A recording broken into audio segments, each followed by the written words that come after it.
Vasu Devaswom board president സ്ഥാനം അവസാനിപ്പിക്കുന്ന സമയത്ത് തീരുന്ന അദ്ദേഹത്തിന്റെ കാലാവധി കഴിയുമ്പോൾ വന്നൊരു വാർത്തയാണ്. ഈ വാർത്ത ഇപ്പോൾ വായിക്കുമ്പോൾ ചിരിക്കണോ കരയണോ എന്ന് എനിക്കറിയില്ല. അതിങ്ങനെയാണ്: സ്വന്തം ദേവസ്വം ബോർഡ് ക്ഷേത്രങ്ങളിലെ വഴിപാട് പണം സ്വന്തം പോക്കറ്റിലിടുന്ന ഉദ്യോഗസ്ഥരുടെ എണ്ണവും ഭക്തരോട് മോശമായി പെരുമാറുന്ന ക്ഷേത്ര ജീവനക്കാരുടെ എണ്ണവും കൂടി വരുന്നതായി Thiruvithamkoor Devaswom board president N Vasu ഇന്ന് പദവിയിൽ നിന്ന് വിട പറയാനിരിക്കുകയാണ്. വാസുവിന്റെ പ്രതികരണം: 3 വർഷത്തെ സേവനം പൂർത്തിയാക്കിയാണ് അദ്ദേഹം പടിയിറങ്ങുന്നത് എന്നാണ്.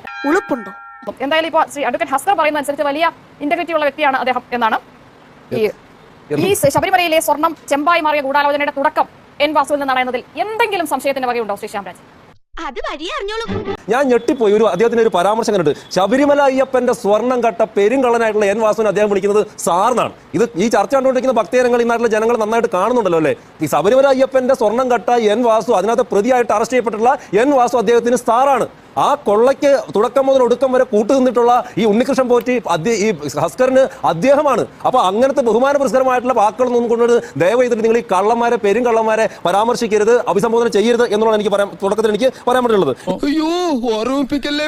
ഇതിനകത്ത് വലിയൊരു കൊള്ള നടന്നിട്ടുണ്ട് എന്ന് കൃത്യമായി മനസ്സിലാക്കിയപ്പോൾ കേരള ഹൈക്കോടതിക്ക് മനസ്സിലായി, ഇവർ തന്നെ കൊണ്ടുവന്നിട്ടുള്ള, ഇവർ തന്നെ നിയമിച്ചിട്ടുള്ള SITക്ക് മനസ്സിലായി. എന്നിട്ടും ഈ ചാനൽ ചർച്ചകളിൽ വന്നിരുന്നിട്ട് ഇമാതിരി പെരുങ്കള്ളന്മാരെ പിന്തുണയ്ക്കാൻ വേണ്ടിയിട്ടുള്ള ഈ മനസ്സിന് പ്രത്യേക അവാർഡ് തന്നെ അദ്ദേഹത്തിന് കൊടുക്കേണ്ടിയിരിക്കേണ്ടി വരും. ഇനിയിപ്പോൾ കുറച്ചുകൂടെ നാൾ കഴിയുമ്പോഴത്തേക്ക് വീരപ്പൻ സാർ, ബണ്ടി ജോർജ് സാർ, അവസാനം കായംകുളം കൊച്ചുണ്ണി സാർ എന്നുകൂടി നിങ്ങൾ ദയവ് ചെയ്തിട്ട് പറയരുത്.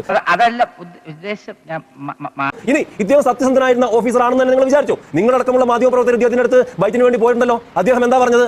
ശബരിമലയിലെ ആ വാതിൽ പാളികൾക്കിടയിലൂടി പെരിച്ചാഴികൾ എന്തോ അകത്തോട്ട് കയറുന്നു എന്നെന്തോ എനിക്ക് റിപ്പോർട്ട് കിട്ടിയിട്ടുണ്ട്, അതിന് മെയിൻറ്റെയിൻ ചെയ്യാൻ വേണ്ടി ഞാൻ പറഞ്ഞിരുന്നു എന്നല്ല നിങ്ങൾ മാധ്യമങ്ങളോട് പറഞ്ഞത്. ഇപ്പൊ വാസു എന്ന് പറയുന്ന പെരിച്ചാഴി തന്നെ കൂട്ടിനകത്തായിന്നേ.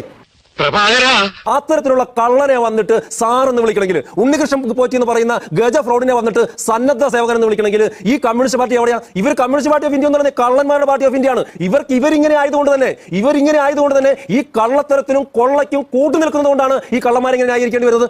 ഇത് വടി കൊടുത്ത് അടി വാങ്ങുന്ന പരിപാടിയാണല്ലോ ബാബു. പിന്നെ ഒരു കാര്യം കൂടി ക്ലാരിഫൈ ചെയ്യട്ടെ നിഷ, അങ്ങ് ആദ്യം പറഞ്ഞു ഈ CPM നേതാക്കന്മാർ തിരക്കായത് കൊണ്ട് വന്നില്ല എന്നുള്ളത്. തിരക്കായത് കൊണ്ടല്ല, ഞാനും ഹസ്കറും ഇപ്പൊ മറ്റൊരു ചാനലിൽ ചർച്ച കഴിഞ്ഞിട്ടാണ് ഇപ്പൊ മനസ്സിലാക്കുന്നത്. അവിടെയും പറഞ്ഞത് തിരക്കാണെന്നാണ്. ചില ആൾക്കാരുണ്ട് തിരക്കാണെന്ന് പറഞ്ഞ് പല കാര്യങ്ങളിൽ നിന്ന് ഒളിച്ചോടുന്നവരുണ്ട്. ഈശ്വര, ഇവിടെ ആരില്ലല്ലോ ഇതൊന്ന് പറഞ്ഞു ചിരിക്കാനായിട്ട്.